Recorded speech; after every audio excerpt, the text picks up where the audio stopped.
नमस्ते। लर्न संस्कृतम के UGC net Sanskrit 25 code के इस वर्ग में आप सभी का स्वागत है। मैं आशा करता हूं कि आप सभी इस पाठ्यक्रम से अवश्य ही परिचित होंगे। फिर भी मैं संक्षेप में एक परिचय देना चाहूंगा, उसके बाद से साक्षात विषय का ही आरंभ करूंगा। आइए सबसे पहले संक्षेप में पाठ्यक्रम को देखते हैं। सबसे पहले हम देखेंगे उसमें वैदिक साहित्य, यह हमारा पाठ्यक्रम दिया गया है। वैदिक साहित्य के बाद से हमारा दर्शन साहित्य आता है। दर्शन साहित्य के बाद से व्याकरण एवं भाषा शास्त्र। इसके बाद से जो चौथा हमारा विषय आता है वह आता है संस्कृत साहित्य, काव्य शास्त्र एवं छंद परिचय। इसके बाद से जो हमारा पांचवा विषय आता है वह है पुराणी इतिहास, धर्मशास्त्र एवं अभिलेख शास्त्र। इस प्रकार कुल मिलाकर के 5 हमारे शास्त्रों को मिलाकर के क्या किया गया है, एक पाठ्यक्रम तैयार किया गया है। जैसे वैदिक साहित्य, दर्शन साहित्य, व्याकरण एवं भाषा शास्त्र, संस्कृत साहित्य, काव्य शास्त्र एवं छंद परिचय, और पांचवा जो है पुराणी इतिहास, धर्मशास्त्र एवं अभिलेख शास्त्र। अब इन्हीं 5 विषयों को 10 इकाइयों में बांट दिया गया है। जैसे वैदिक साहित्य को 2 वर्गों में बांट दिया गया है। एक वैदिक साहित्य का सामान्य अध्ययन, और दूसरा क्या किया गया है, वैदिक साहित्य का विशिष्ट अध्ययन। ऐसे ही दर्शन साहित्य का सामान्य अध्ययन, ऐसे ही दर्शन साहित्य का विशिष्ट अध्ययन। पुनः व्याकरण एवं भाषा शास्त्र का सामान्य अध्ययन, व्याकरण एवं भाषा शास्त्र का विशिष्ट अध्ययन। पुनः संस्कृत साहित्य, काव्य शास्त्र एवं छंद परिचय का सामान्य अध्ययन एवं संस्कृत साहित्य, काव्य शास्त्र एवं छंद परिचय का विशिष्ट अध्ययन। पुनः संस्कृत साहित्य के बाद से पुराण इतिहास, धर्मशास्त्र एवं अभिलेख शास्त्र का सामान्य अध्ययन एवं विशिष्ट अध्ययन। इस प्रकार कुल मिलाकर के यूजीसी नेट ने जो हमें पाठ्यक्रम दिया है वह 10 इकाइयों में ऐसे विभाजित करके प्रदान किया गया है। आइए अब हम जो हमारा पहला टॉपिक है पहले इकाई का, उसका हम अध्ययन करते हैं विस्तार पूर्वक। हमारे सिलेबस में जब आप देखेंगे वैदिक साहित्य के अंतर्गत सबसे पहला टॉपिक जो हमारा आता है वह टॉपिक है वेदों का काल। वेदों का काल यह हमारा पहला टॉपिक है। अब इस काल शब्द को सुनकर के ही लगता है कि हमें वेदों का समय ज्ञात करना है। अब उन वेदों का जो समय बताया गया है, किन किन आचार्यों का हमें जानना है, इसका भी पाठ्यक्रम में उल्लेख किया गया है। तो जब हम वेदों का काल पढ़ेंगे तो जो हमारे पाठ्यक्रम में नाम लिखे गए हैं उनको हम 2 वर्गों में बांट लेंगे। एक हम बांट लेंगे पाश्चात्य के अंतर्गत, और दूसरा हम कर लेंगे भारतीय एकमत। जब हम पाश्चात्यों में देखेंगे, पाश्चात्यों में आपको सिलेबस में 4 नाम मिलेंगे। सबसे पहला नाम है मैक्स मुलर, दूसरा जो नाम है वह है ए वेबर, तीसरा नाम है जैकोबी, और चौथा इसमें नाम आता है एम विंटरनिट्स का। इस प्रकार वेदों का काल जो बताया है 4 पाश्चात्यों ने, उनका नाम है मैक्स मुलर, ए वेबर, जैकोबी, एम विंटरनिट्स। यह आपको पाठ्यक्रम में भी इसी क्रम में मिलेगा। इसके बाद से भारतीय मत में 2 नाम रखा गया है, 2 टॉपिक बताया गया है। एक बाल गंगाधर तिलक का नाम बताया गया है, और दूसरा बोला गया है भारतीय परंपरागत विचार। अब आइए सबसे पहले हम जो वेदों के काल बताने के लिए सबसे पहला नाम बोल लिया गया, सिलेबस में यह नाम उल्लिखित किया गया मैक्स मुलर का, उस उनके हिसाब से उन्होंने वेदों का क्या काल बताया है इसको हम जानते हैं।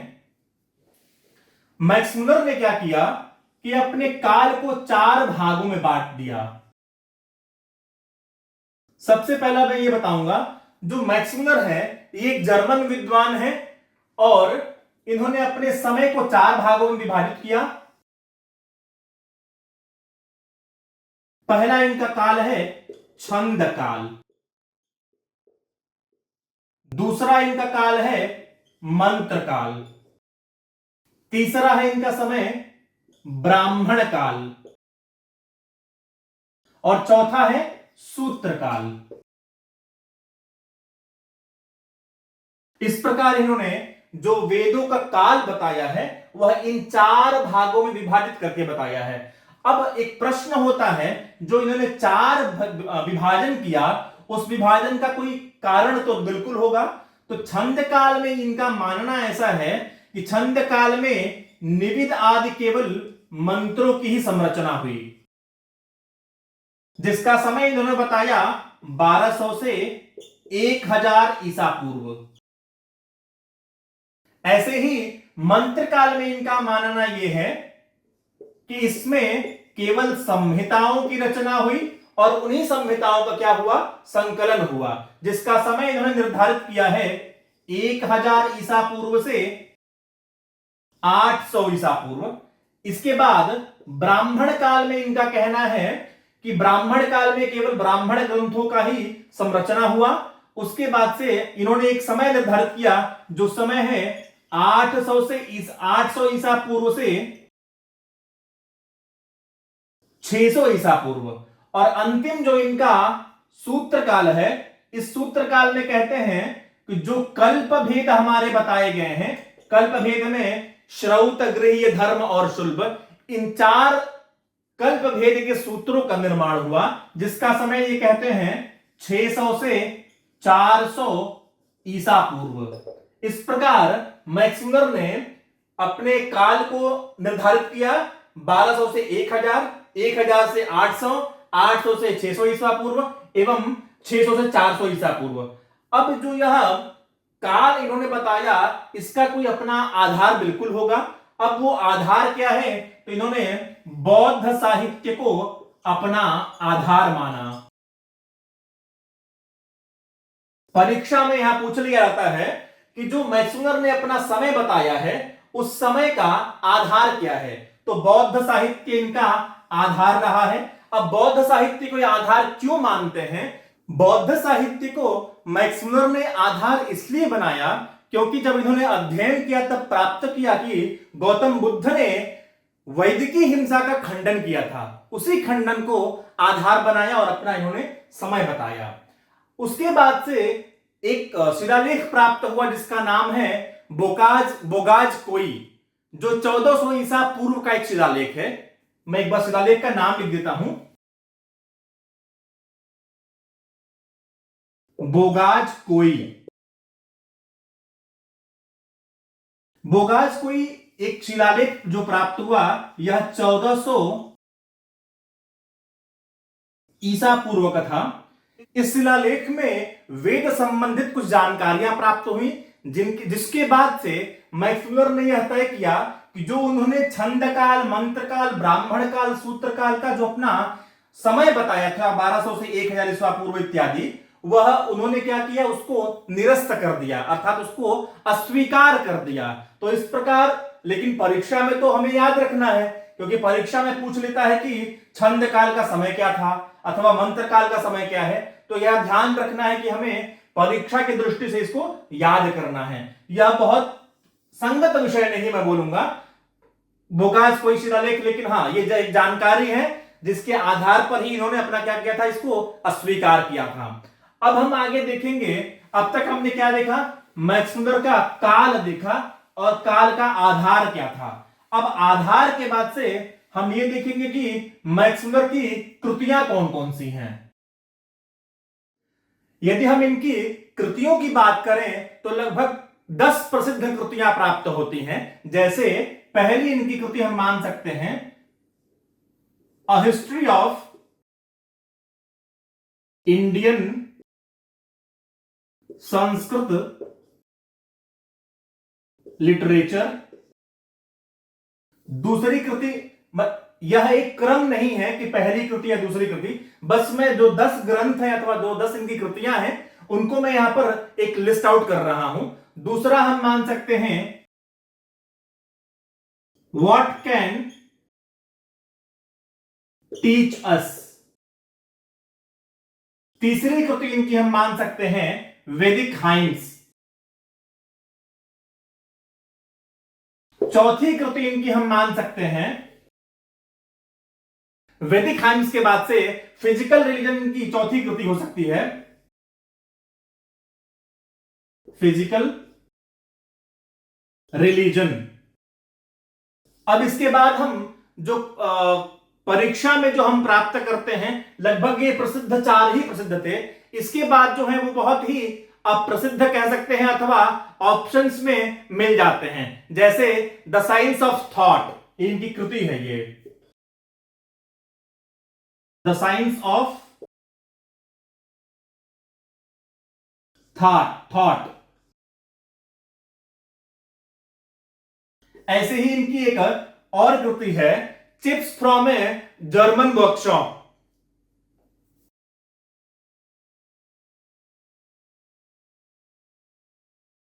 Chips from a German workshop. इस प्रकार से हम 6 देख लिए।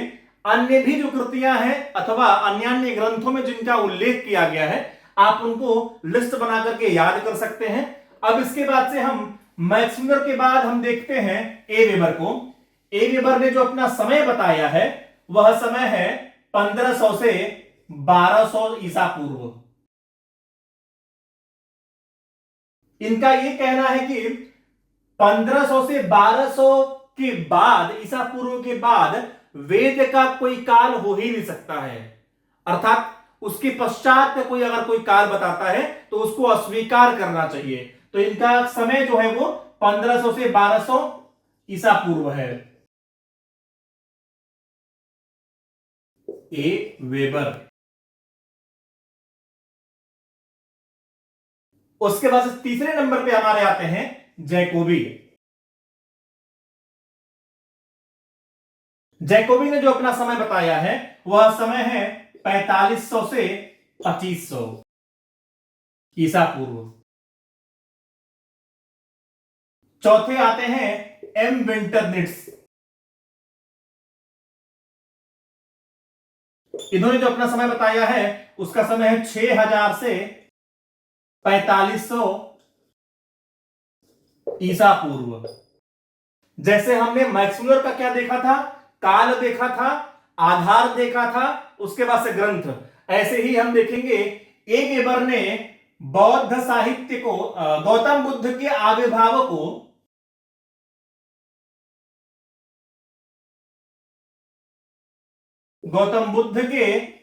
आविर्भाव को अपना आधार माना है। जैकोबी ने क्या किया है अपना आधार, ध्रुवम पश्य एक विवाह की पद्धति है। उस विवाह पद्धति में अथवा उस विवाह विधि में ध्रुव तारा को देखने की प्रक्रिया की जाती है। जो ध्रुव तारा अपने स्थान से पीछे हटता है, इसी आधार को जैकोबी ने आधार बनाया, ध्रुवम पश्चिम वाले विधि को, और अपना समय निर्धारित किया। अब जो एम विंटरनिट्स हैं इनका आधार है मितानी शिलालेख। मितानी शिलालेख ये इनका अपना आधार रहा है। इस प्रकार हमने वैदिक साहित्य में जो वेदों का काल जो यह टॉपिक है उसमें जो 4 पाश्चात्यों का नाम है मैक्स मुलर, ए वेबर, जैकोबी, एम विंटरनिट्स, इनका हमने काल देखा, इनका आधार देखा और इसके बाद से ग्रंथ देखा। ग्रंथ में हमने केवल कवर किया है किसका, मैक्स मुलर का। अब आगे हम देखते हैं ए वेबर के जो ग्रंथ हैं और जैकोबी के और एम विंटरनिट्स के जो ग्रंथ हैं। ए वेबर ने जो अपना ग्रंथ लिखा है उसका नाम है history of Indian literature. History of Indian literature. आपने देखा होगा कि यह नाम बिल्कुल मैक्स मुलर के ग्रंथ से मिलता जुलता है। इसके बाद से जैकोबी ने जो अपना ग्रंथ लिखा है, जैकोबी के लगभग 2 ग्रंथ प्राप्त होते हैं, जिनमें से एक ग्रंथ है इनका ऑन दी एंटिक्विटी ऑफ वैदिक लिटरेचर। इसके अलावा जो दूसरा ग्रंथ है वह बहुत प्रसिद्ध नहीं है, अथवा यदि प्रसिद्ध है तो आप लोग उसको जरूर एक बार सर्च आउट कर लीजिएगा। इसके बाद से हम देखते हैं एम विंटरनिट्ज के ग्रंथ को। एम विंटरनिट्ज का भी जो ग्रंथ है, जो पुस्तक है, वह बिल्कुल मैक्स मुलर और ए वेबर से मिलता जुलता ही है। इनका जो ग्रंथ है a history of Indian literature, a history of Indian literature. इस प्रकार हमने इन 4 विद्वानों के काल, ग्रंथ और आधार देखे। इसके बाद से हम जो भारतीय आचार्यों में पहला नाम दिया गया है बाल गंगाधर तिलक का, सबसे अब हम उनका काल, आधार और ग्रंथ देखेंगे। लेख मेरे बहुत सुंदर नहीं है लेकिन समझने योग्य हैं। बाल गंगाधर तिलक, इन्होंने भी क्या किया है, जैसे मैक्स मुलर ने अपने वेद काल को 4 भागों में विभाजित किया है, इन्होंने भी वही किया है। पहला इन्होंने बताया है आदित्य काल, दूसरा बताया है इन्होंने मृगशिरा काल, तीसरा है कृतिका काल और चौथा है अंतिम काल, अंतिम अथवा सूत्र काल। आदित्य काल का जो तिलक जी ने अपना समय बताया है उसका समय है 6000 से 4000 ईसा पूर्व। मृगशिरा काल इन्होंने बताया है 4000 से 2500 ईसा पूर्व। कृतिका काल का समय है 2500 से 1400 ईसा पूर्व। अंतिम काल का जो समय है इन्होंने निर्धारित किया है उसका समय है 1400 से 500 ईसा पूर्व। इस प्रकार इन्होंने आदित्य काल, मृगशिरा काल, कृतिका काल, अंतिम अथवा सूत्र काल, इस प्रकार से वेदों के काल को विभाजित करके इन्होंने अपना अपना काल बताया है। अब इनका जो आधार है, इन्होंने भी क्या माना है, वसंत संपात एक ज्योतिष का विषय है, इसी को अपना आधार मानकर इन्होंने ये सारे काल बताए हैं। अब एक प्रश्न होता है कि कौन सा ऐसा पाश्चात्य विद्वान है जिसका तिलक जी के काल के आधार से संयोग होता है, अथवा इनका जो आधार है उसका भी आधार सेम है। तो जो जैकोबी ने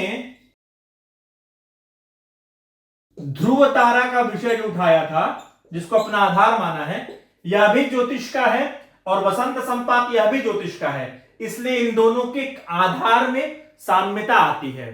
तो हम अब इसके बाद से हम देखेंगे इन्होंने अपने कौन कौन से ग्रंथ लिखे हैं। एक इनका बहुत प्रसिद्ध ग्रंथ है द ओरायन, दूसरा ग्रंथ है Arctic home in the Vedas, Arctic home in the Vedas.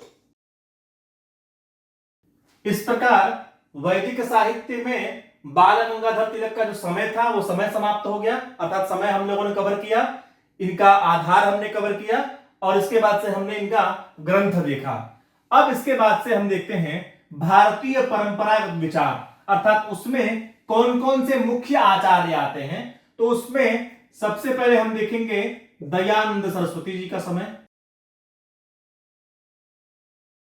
Avinash चंद्र दास जी का समय, दीनानाथ चुलेट महोदय का समय। तो अब इसमें इन्होंने अपना समय क्या बताया है, इनका मानना है कि जो सृष्टि का उत्पत्ति काल है वही वेद का काल है।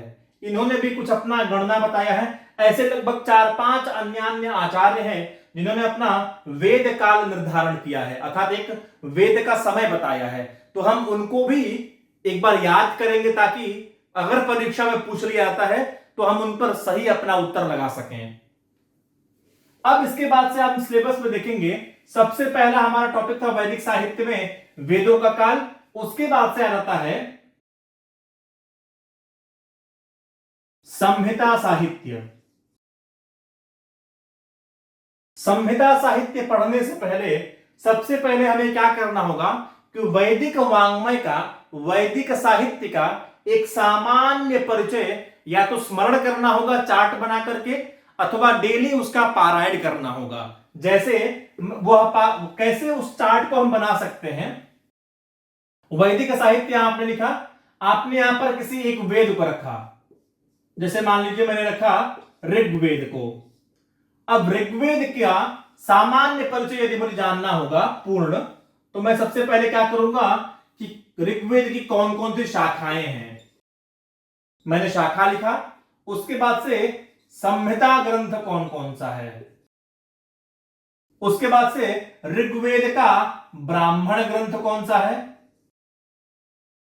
ब्राह्मण के बाद से आता है आरण्यक, आरण्यक के बाद से आ जाएगा उपनिषद, इसके बाद से आ जाएगा शिक्षा, शिक्षा के बाद से हम क्रम में इसी क्रम को आगे बढ़ा करके लिखेंगे प्रातिशाख्य, प्रातिशाख्य जब हो जाएगा तो उसके बाद से एक हम भेद बनाएंगे कल्प भेद। कल्प भेद में आपके 4 आ जाएंगे, श्रौत सूत्र, गृह्य सूत्र, धर्म सूत्र और शुल्ब सूत्र।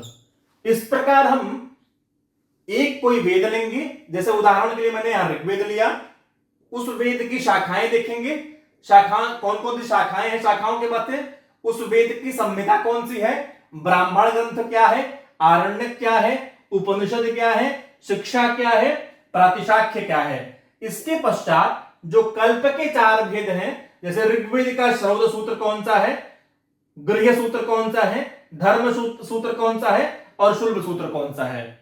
इसके पश्चात से ऋग्वेद के भाष्यकार कौन कौन से हैं और कितने हैं, उनमें प्राचीन कौन है, अर्वाचीन कौन है। यदि मैं ऋग्वेद की बात करता हूं तो सबसे पहले हम देखेंगे ऋग्वेद की शाखाओं को। ऋग्वेद की शाखाएं हैं शाकल, बाष्कल, आश्वलायन, मांडुकायन और शांखायन। शाकल, बाष्कल, आश्वलायन, शांखायन, मांडुकायन, ये 5 इसकी शाखाएं हो जाती हैं। ऋग्वेद का संहिता ऋग्वेद संहिता है। इसके बाद से हम देखेंगे ब्राह्मण इसका कौन सा है, आरण्यक कौन सा है, उपनिषद कौन सा है, शिक्षा क्या है। अगर मैं इसकी बात करता हूं ऋग्वेद की, तो इसकी ऐतरेय संहिता है, ऐतरेय ब्राह्मण है इसका, ऐतरेय है।